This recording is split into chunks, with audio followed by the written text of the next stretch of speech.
مسرور Sughra, assistant professor, CM college Darbhanga, شعبہ اردو۔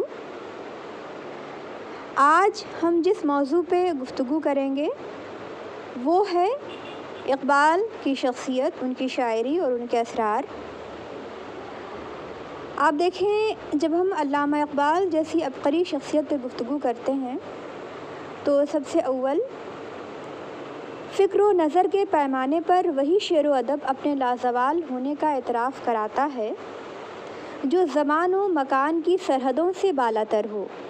اس قسم کے اعلیٰ شعر و ادب کی تخلیق کا مقصد ان صالح اقدار کی تبلیغ ہے جن سے ہماری معاشرتی زندگی بنتی اور سنورتی ہے۔ اس اعلیٰ معیاری شعر و ادب کے پیامبر چمکتے سورج کی مانند جلوہ گر ہوتے ہیں جس کی روشن کرنیں کائنات کے ذرے ذرے کو منور کر دیتی ہے۔ آسمان ادب کے ان درخشندہ ستاروں میں ایک اہم ترین نام شاعر مشرق ڈاکٹر علامہ اقبال کا ہے۔ شعر و ادب کے تشنہ لبوں کو مے نوشی کے آداب سکھانے والے اقبال نے اپنے بے نظیر تخیل اور نرالے انداز بیان کے سبب اردو نظم کے سب سے عظیم شاعر تسلیم کیے جاتے ہیں، لیکن ان کی غزلیں بھی کسی درجہ کم نہیں۔ کلام اقبال کا جادو ان کی غزلوں میں بھی سر چڑھ کر بولتا ہے۔ علامہ اقبال کو اس جہان فانی سے رخصت ہوئے تقریباً 80 برس ہو گئے، لیکن ان کی پیغمبرانہ شاعری کا افتخار گزرتے وقت کے ساتھ بڑھتا ہی جاتا ہے۔ اسی افتخار کا بنیادی سبب وہ انقلابی فکر تھی جس نے انہیں شاعر مشرق بنایا۔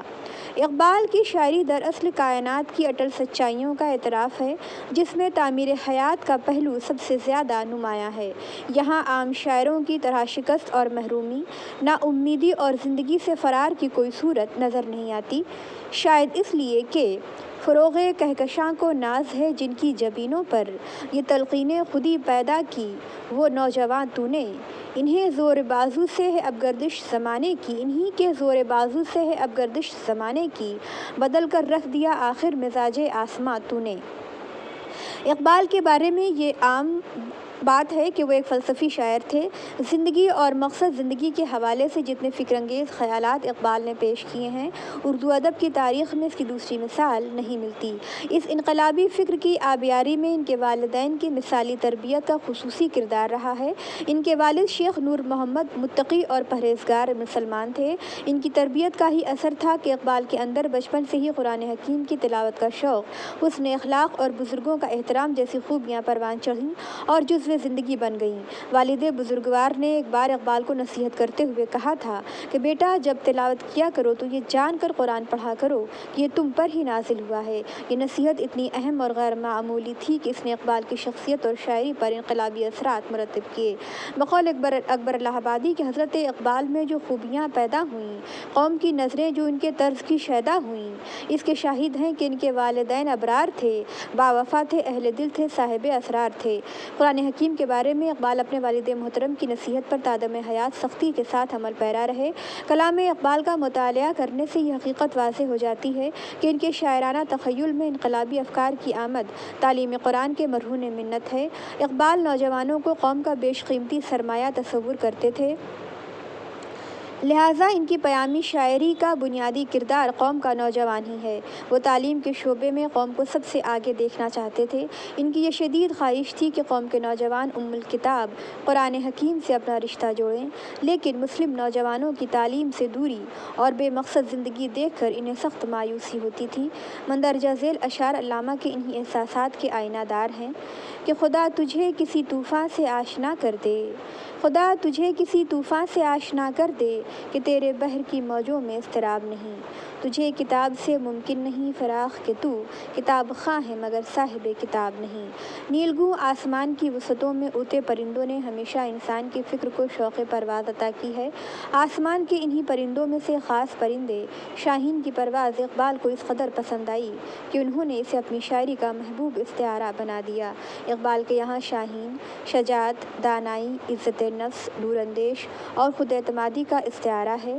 یہی وہ اعلیٰ ترین انسانی خصلتیں ہیں جو کسی قوم کو زندگی عطا کرتی ہیں۔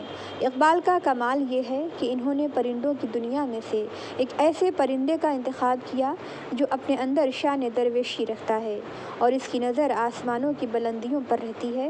اقبال کا شاہین قوم کا وہ مثالی نوجوان ہے جو کچھ اس شاہانہ انداز سے زندگی بسر کرتا ہے کہ تو شاہیں ہے پرواز ہے کام تیرا، تو شاہیں ہے پرواز ہے کام تیرا، تیرے سامنے آسماں اور بھی ہیں، اور پرواز ہے دونوں کی اسی ایک فضا میں، کرگس کا جہاں اور ہے شاہی کا جہاں اور نہیں تیرا نشیمن قصر سلطانی کے گنبد پر، تو شاہی ہے بسیرا کر پہاڑوں کی چٹانوں میں۔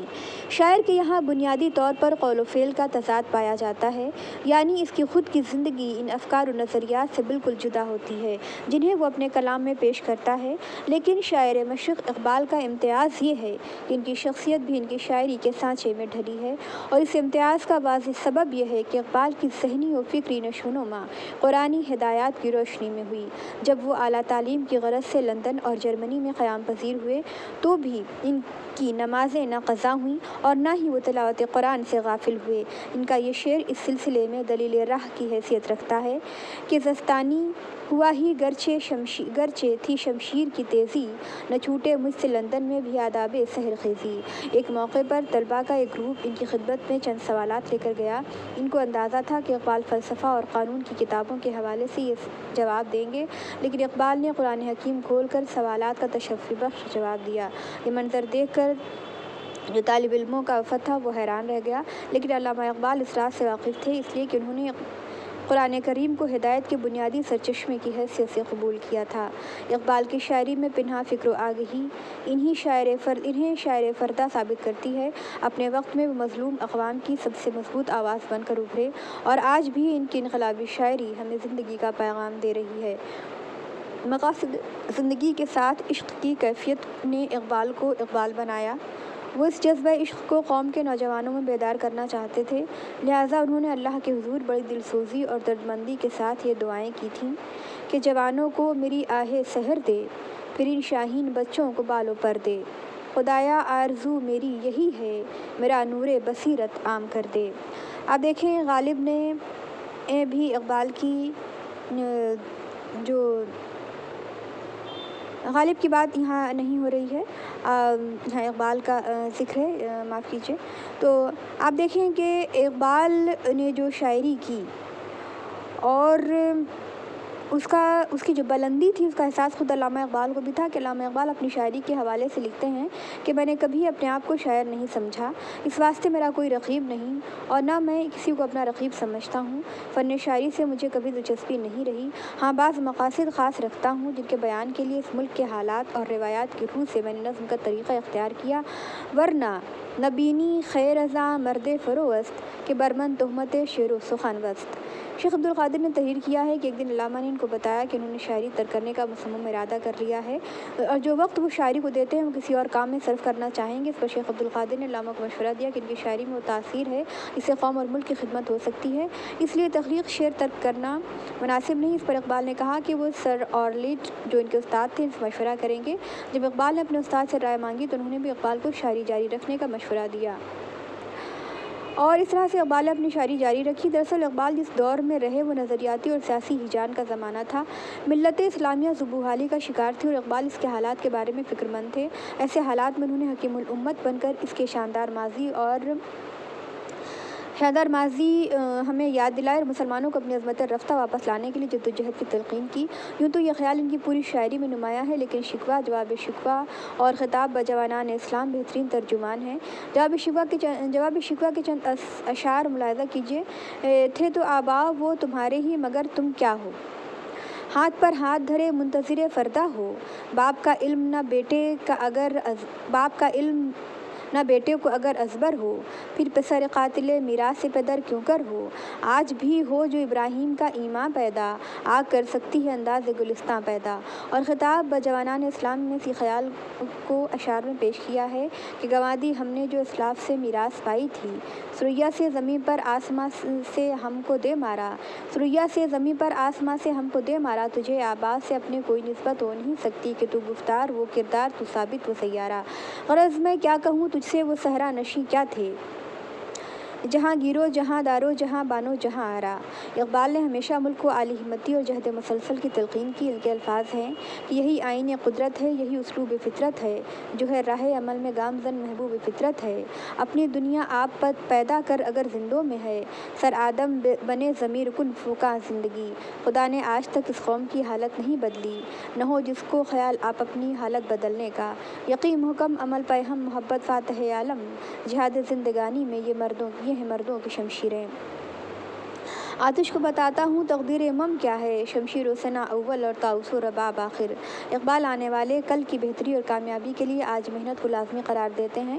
وہ کہتے ہیں کہ وہ کل کے غم و عیش پہ کچھ حق نہیں رکھتا جو آج خود افروز جگر سوز نہیں ہے، وہ قوم نہیں لائق ہنگامہ فردا جس قوم کی تقدیر میں افروز نہیں ہے۔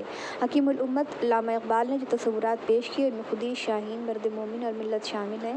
ان تصورات کا ہمیشہ استعمال کیا۔ علامہ اقبال ایک ایسے انسان تھے جو باہمت، عالی فکر اور نفس کا عرفان رکھنے والے مرد مومن ہوتا ہے کہ خودی کی جلوتوں میں مصطفائی، خودی کی خلوتوں میں کبریائی، زمین و آسماں، کرسی و عرش، خودی کی زد میں ساری خدائی، خودی کو کر بلند اتنا کہ ہر تقدیر سے پہلے خدا بندے سے خود پوچھے بتا تیری رضا کیا ہے۔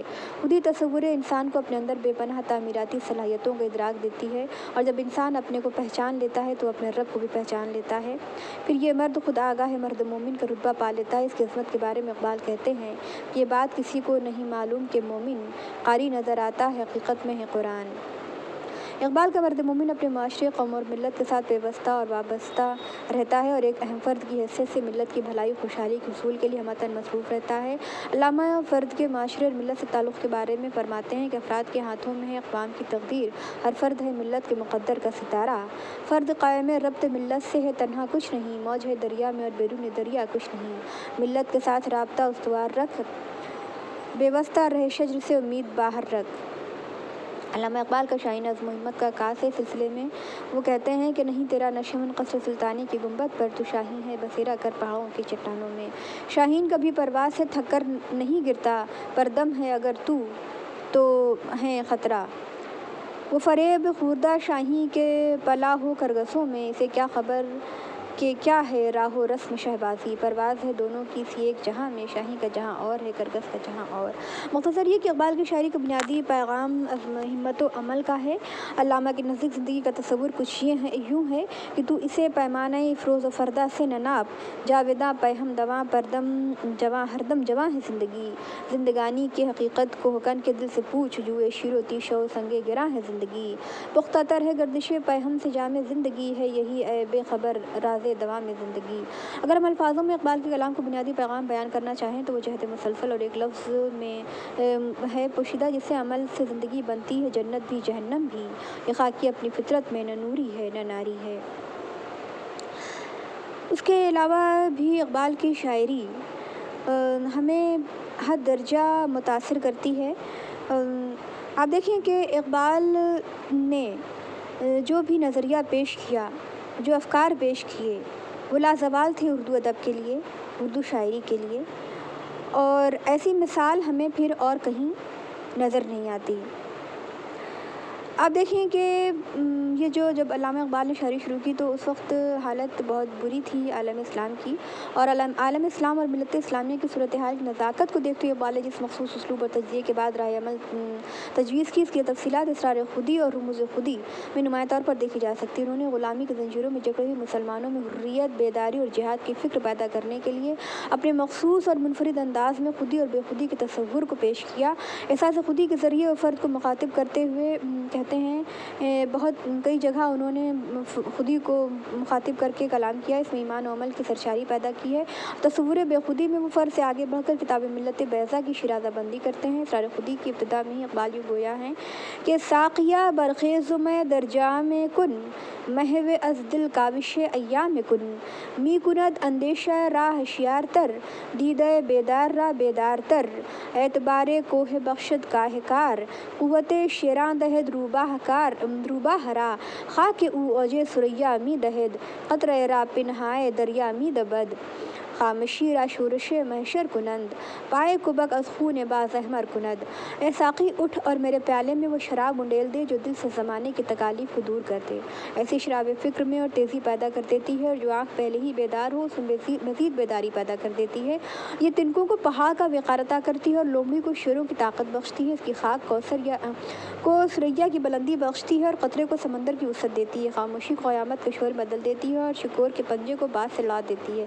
یوں اسرار رموز کا مطالعہ کریں تو اس کا مجموعی تاثر فرد کو غلامانہ ذہنیت سے چھٹکارا دلا کر اس میں ایک نشت جہاد پیدا کرنا ہے اور اسے عزم و یقین کی دولت سے مالا مال کرنا ہے۔ فکر اقبال کی اس عسکریت اور جہادی روح کا یہ نتیجہ نکلا کہ جنگ عظیم دوم کے بعد مسلمانوں نے غلامی کی زنجیروں کو توڑ ڈالا اور پھر مراکش سے ملائیشیا تک آزادی کی ایک لہر پیدا ہوئی، جس کے لیے اقبال نے بجا طور پر یہ پیغام دیا تھا کہ خدائے لم یزل کا دست قدرت تو، زباں تو ہے، یقین پیدا کرے غافل کے مغلوب گما تو ہے، پرے ہے چرخ نیلی فام سے منزل مسلمہ کی، ستارے جس کی گرد راہ ہوں وہ کارواں تو ہے، یہ نکتہ سرگزشت ملت بیضا سے ہے پیدا کہ اقوام زمین ایشیا کا پاسباں تو ہے، اور سبق پھر صداقت کا، عدالت کا، شجاعت کا، لیا جائے گا تجھ سے کام دنیا کی امامت کا۔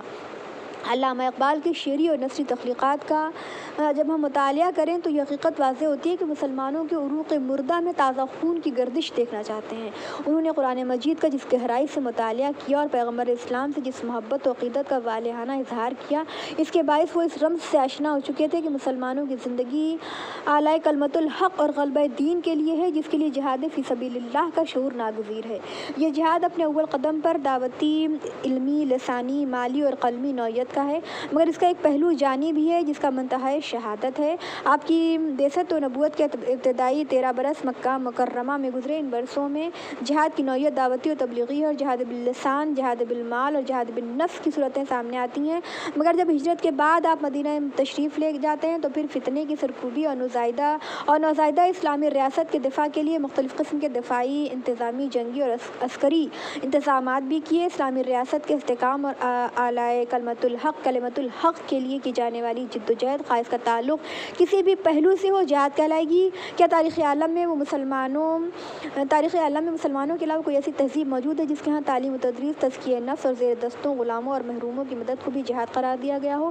اسلام میں تلوار اور تیر و تفنگ کا استعمال محض جول ارض، مال غنیمت حاصل کرنے کی غرض سے نہیں، بلکہ ریاستی استحکام، دعوتی نظام اور امن عام کے برقرار رکھنے کے لیے۔ اقبال کتاب و سنت کے گہرے ادراک کے باعث جہاد و قتال کی تمام ضرورتوں کو بخوبی سمجھتے تھے، اور اس کا اظہار ان کی نظم و نثر ہر دور میں ہوا ہے۔ ان کے مجموعہ کلام بال جبریل میں تاریخ کی دعا، اندلس کے میدان جنگ میں کا پہلا بند لائق توجہ ہے۔ یہ غازی، یہ تیرے پراسرار بندے، جنہیں تو نے بخشا ہے ذوق خدائی، دو نیم ان کی ٹھوکر سے صحرا و دریا، سمٹ کر پہاڑ ان کی ہیبت سے رائی، دو عالم سے کرتی ہے بیگانہ دل کو عجب چیز ہے لذت آشنائی، شہادت ہے مطلوب مقصود مومن، نہ مال غنیمت نہ کشور کشائی، خیاباں میں ہے منتظر لالا کب سے، قبا چاہیے اس کو خون عرب سے۔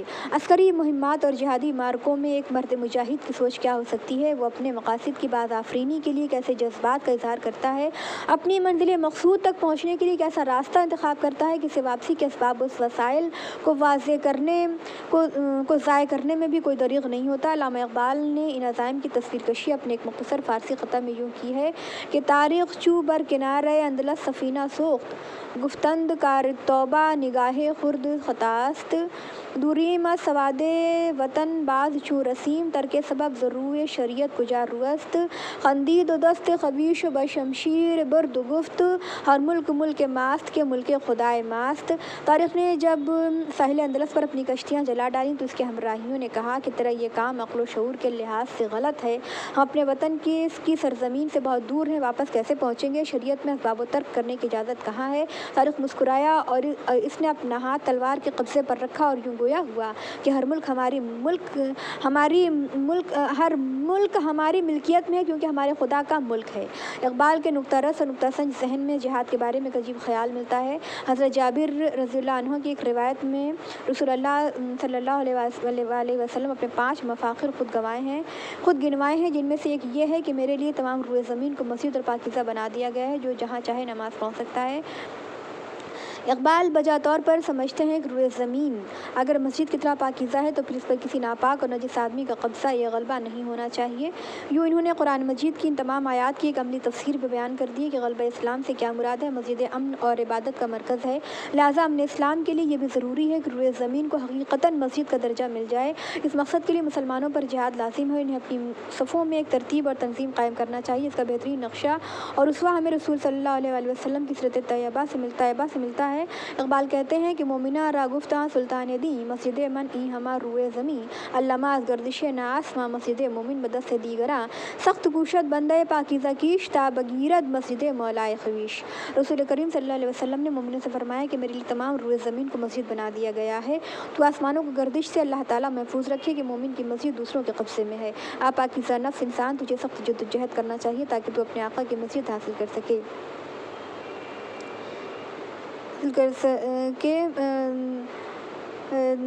آپ دیکھیں کہ علامہ اقبال نے اس کے علاوہ بھی کئی غزلیں اور نظمیں لکھی ہیں، اور قرآن مجید کے اور بھی بہت سی آیات میں جہاد کی نوعیت، فرضیت، آداب، شرائط، مقاصد، لوازم اور ثمرات و عواقب سے بحث کی گئی ہے۔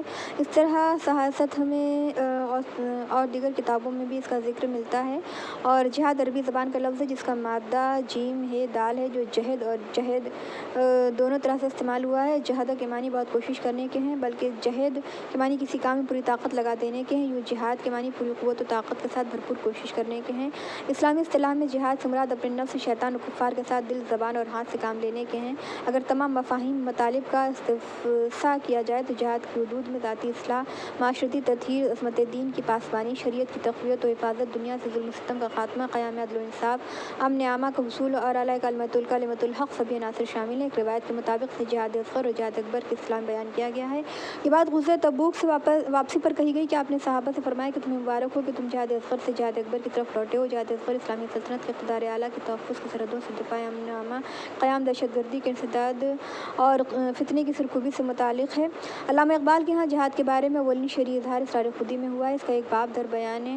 ان کا مقصد حیات مسلم میں اعلیٰ کلمۃ الحق است، جہاد اگر موریک اور جوئی لرز باشد در مذہب اسلام حرام است، یعنی مسلمانوں کی زندگی کا مقصد اللہ کے کلمے کو سر بلند کرنا ہے، اور اگر اس جہاد کا موریک ملک فتح کرنا ہو تو ایسی جنگ اسلام کے مذہب میں حرام ہے۔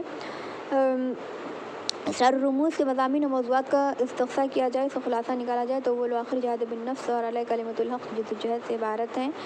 اس طرح علامہ اقبال جہاد درس خودی اور پیام خودی کو پیش کرتے ہیں، وہاں نوجوانوں کو شاہین بننے کی تلقین کرتے ہیں، قوم کی بیٹیوں کو عرب لڑکی فاطمہ بنت عبداللہ کے کردار سے متعارف کراتے ہیں جو 1912 میں طرابلس کی جنگ میں غازیوں کو پانی پلاتی ہوئی شہید ہو گئیں۔